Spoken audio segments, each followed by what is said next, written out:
So there is no more computational barrier. We have georeference data systems which are connecting, or even your camera, you make a shot, it's already in the Google Earth where you have done that shot and when. So this georeference, united or unified Earth modeling exercise will change the profession tremendously, as Carla has said. Observation technologies change from satellite hydrology all the way down to nanotechnology that will have an important role to play in water supply and sanitation. Global positioning systems. Think about these changes and then you will see the dynamics of change. But, and Ricardo will talk about it, what about the data that are needed for very simple decisions? We are living now in a network society, and this interconnectedness is going to be stronger in the coming years. There's no doubt about that. In that network society, the professionals and their associations, the sub-networks, are playing an extremely important role. This is the era of large institutions is pretty much finished. Small networks, small associations, professional associations that are brought together, perhaps are indeed the agent of change. We had a topic devoted to this, and I'd like to invite Darren Saywell of the International Water Association to report to us on what was the discussion using the assets of professional associations and networks to achieve the Millennium Development Goals. Saywell? There's a presentation which needs to be queued up for this. Whilst the technology is getting there, I'll just talk a little bit about the people that we had behind this subtopic. It was the International Water Association as a co-convener alongside the International Association of Hydrological Research. And we had some excellent support from a number of other associations, Water Environment Federation in the States, EWRI of the American Society of Civil Engineers, and the Japan Sewage Works Association. We had a day and a half, and the issues were split into three main sub-themes, which are coming up on the screen now. I can't say that we structured our day in as innovative a way as Carla's topic was being structured. We had some fairly typical sort of platform presentations, and then a number of expert panels. We did employ a BBC journalist to help moderate the debate, and I think that really lifted the level of discussion and managed to tease out a number of issues in a very significant way, and I think that's a recommendation going into the next forum that we should be using professional moderators to help structure the debate. Three sub-elements within the topic 6.3 are on the screen there. The first was really trying to gain perspectives, to understand what associations are doing in relation to the Millennium Development Goals, and vice versa, what NGOs are doing and how they're trying to reach out and understand what associations and professional networks can provide. So the first was about marrying expectations, trying to bridge the gulf in perceptions between professional associations on the one hand, and what I would term the mainstream development community on the other, NGOs, international organisations, the UN system. The second was really around, okay, if we've identified that there's a gulf, we can understand what the perceptions are. Let's have a look at examples on both sides of that divide where we have some success, where associations are engaged in the Millennium Development Goal and in development interventions, and try to understand the process behind that success so that we can see what's replicable, we can see what can be taken further forward in the future.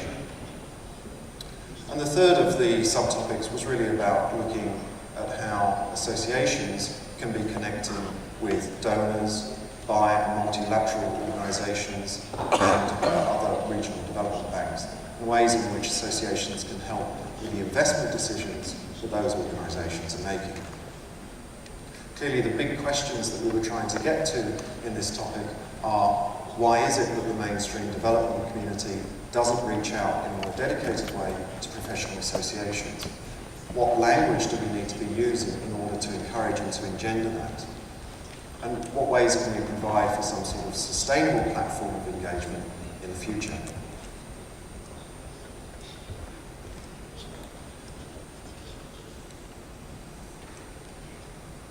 Okay.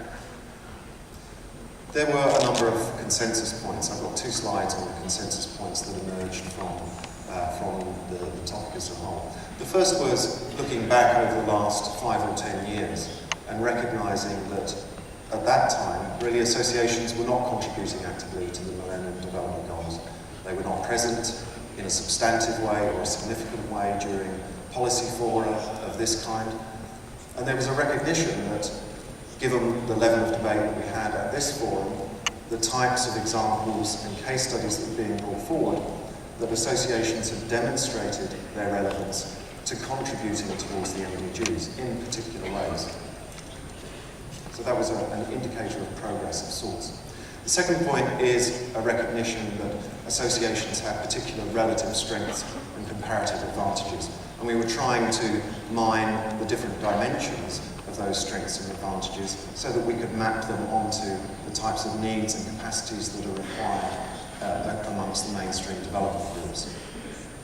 Thirdly, there was recognition that associations often provide a longitudinal analysis of what's been going on in national water and sanitation sector development. This is extremely important, it's extremely valuable. That institutional memory can provide a great way in which to improve the efficiency of development interventions and development investments.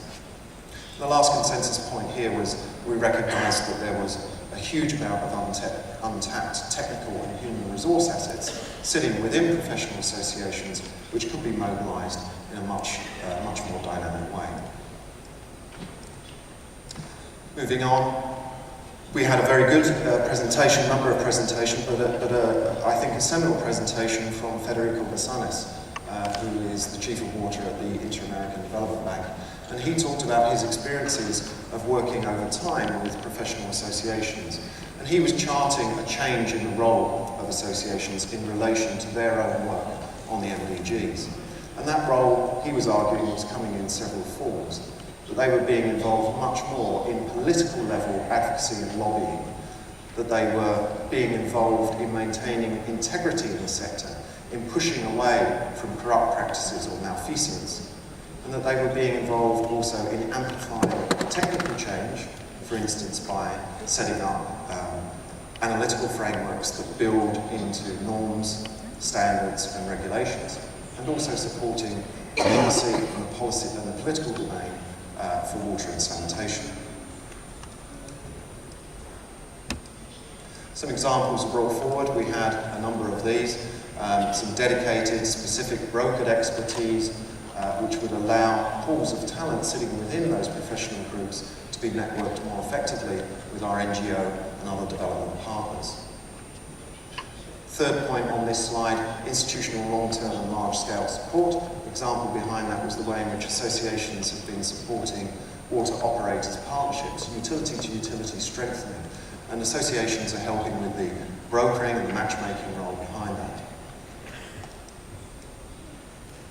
Penultimate slide was some recommendations that were coming forward from the group, particularly that associations and professional networks need to raise awareness amongst stakeholders of their activities. They need to raise awareness of the value that they are bringing into the debate, of the types of added value that they're providing. To do that, we really need consistent, coherent messaging. And there was a suggestion that we try to network that messaging in a much more sophisticated manner into policy-level events such as this. There was also a strong recommendation, and I've heard it echoed in other coordinators' perspectives, to bring in the next generation of leaders by building up a Young Water Professionals program.